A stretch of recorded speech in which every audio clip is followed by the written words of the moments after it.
সেই বিএনপি এখনো পর্যন্ত হাত প্রতিঘাত নির্যাতন কারাবরণ সবকিছু উপেক্ষা করে তিনি গণতন্ত্রের এখনো জনপ্রিয়তার শীর্ষে। আমার কাছে মনে হয় নির্বাচন অনেক আগেই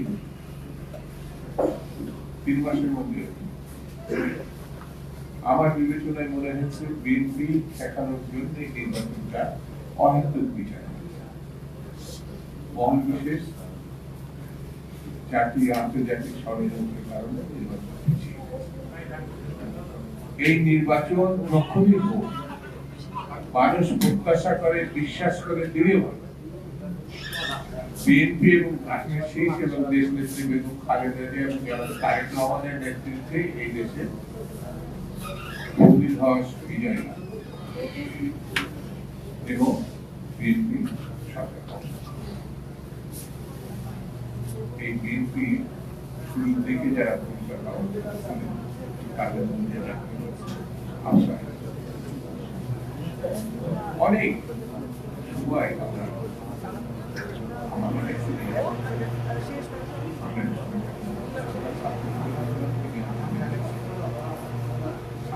ধানমন্ডিতে বেগম খালেদা জিয়া পার্টির চেয়ারপারসন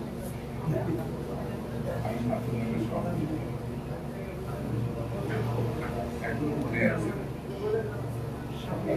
ওই সময় 27 নম্বর ধানমন্ডি থেকে ঘিরে বাংলাদেশের বিরোধী রাজনীতি এবং হোসেন মোহাম্মদ এরশাদের সামরিক স্বৈরাচারকে পতন ঘটানোর জন্য ছাত্র এটা হয়েছিল।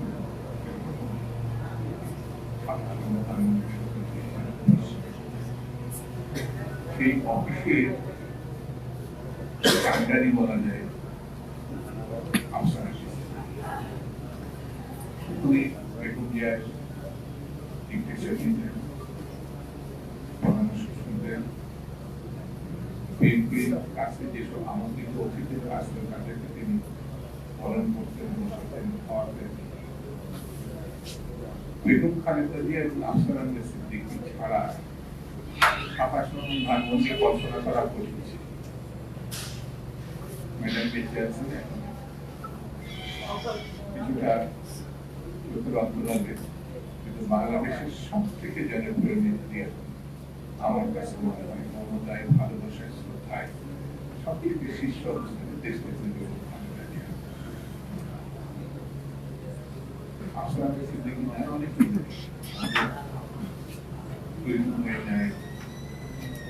অনেকে আমাদের একাই সারা পায় না, অনেকে না এদের ধরে বিএনপি যে আদর্শিক বিএনপি তৈরি হয়েছে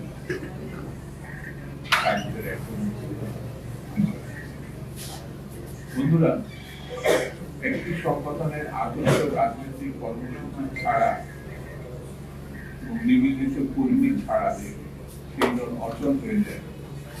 আওয়ামী লীগের পতনের মধ্য দিয়ে আমরা যেমন লক্ষ্য করেছি জাতীয় পার্টি নামিয়ে আছে কিন্তু কোন পার্টি নেই। আর আওয়ামী লীগ তো এখন ইতিহাসের বিষয়। আওয়ামী লীগ কখনো আবার রাজনীতিতে ফিরে আসবে এটা আমার মনে হয় যারা রাজনীতির সচেতন সাধারণ মানুষকেও আর বিশ্বাস মাঝে মাঝে দিয়ে একটি খাপ ছড়া মিছিল করলেই একটি সংগঠন দাঁড়িয়ে যাবে এটা ভাবার কোনো কারণ। দিন যত যাবে শেখ হাসিনা মৃত্যুর দিকে তত ধাবিত হবে। সময় থাকে এক সময়, সময়ের কাছে থাকে এক সময় জবাবদিহি।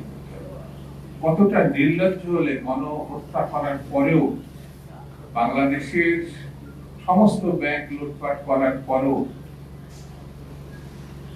এইরকম মানুষের অনুশোচনা জাতির কাছে এখনো পর্যন্ত সে এবং তার ধন ক্ষমতা ক্ষমা চায়, দুঃখ প্রকাশ করে না।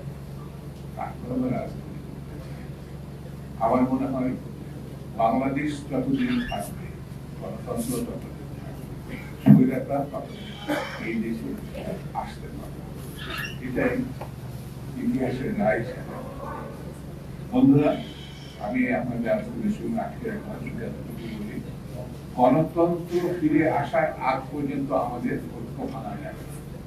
আমাদের সকলকে ঐক্যবদ্ধ থাকতে হবে, কারণ আমাদের আশেপাশে আমরা লক্ষ্য করছি বিভিন্ন দেশ, বিভিন্ন মহল গণতন্ত্রকে যাতে না করে সেই প্রচেষ্টা তারা রাখছে।